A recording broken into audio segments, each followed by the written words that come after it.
Time played tricks on him whenever he stood in front of the easel. Hypnotized by the rhythm of the brush on the canvas, by one color merging into another, the two shades creating a third, the third melting into a fourth, he was lulled into a state of single-minded consciousness focused only on the image emerging. Immersed in the act of painting, he forgot obligations, missed classes, didn't remember to eat or to drink or look at the clock. This was why, at 5:25 that Friday evening, Lucian Glass was rushing down the urine-stinking steps to the gloomy subway platform when he should have already been uptown where Solange Jacobs was waiting for him at her father's framing gallery. Together they planned to walk over to an exhibit a block away, at the Metropolitan Museum of Art. When he reached the store, the shade was drawn and the closed sign faced out, but the front door wasn't locked. Inside, none of the lamps were lit, but there was enough ambient twilight coming through the windows for him to see that Solange wasn't there. Only dozens and dozens of empty frames, encasing nothing but pale yellow walls, crowded shoulder to shoulder, waiting to be filled like lost souls looking for mates. As he hurried toward the workroom in the back, the commingled smells of glue and sawdust grew stronger, and except for his own voice calling out, the silence louder.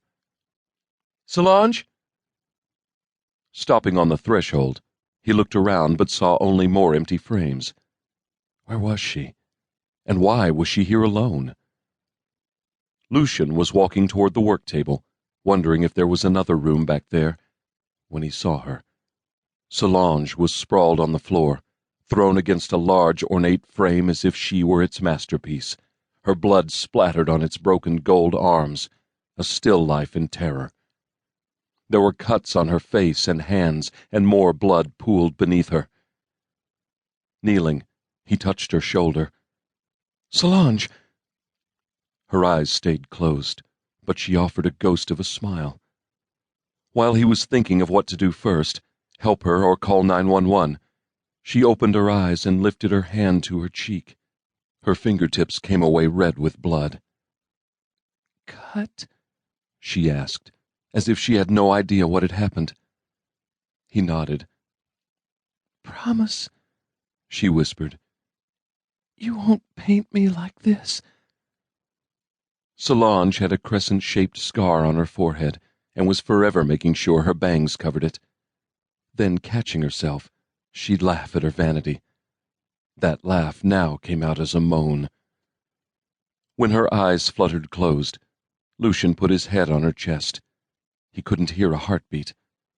Putting his mouth over hers, he attempted resuscitation, frantically mimicking what he'd seen people do in movies, not sure he was doing it right. He thought he saw her hand move and had a moment of elation that she was going to be all right, before realizing it was only his reflection moving in the frame. His head back on her chest, he listened, but heard nothing. As he lay there, Solange's blood seeping out of her wound, soaking his hair and shirt, he felt a short, fierce burst of wind. Lucian was tall but thin, just a skinny kid studying to be a painter. He didn't know how to defend himself, didn't know how to deflect the knife that came down, ripping through his shirt and flesh and muscle.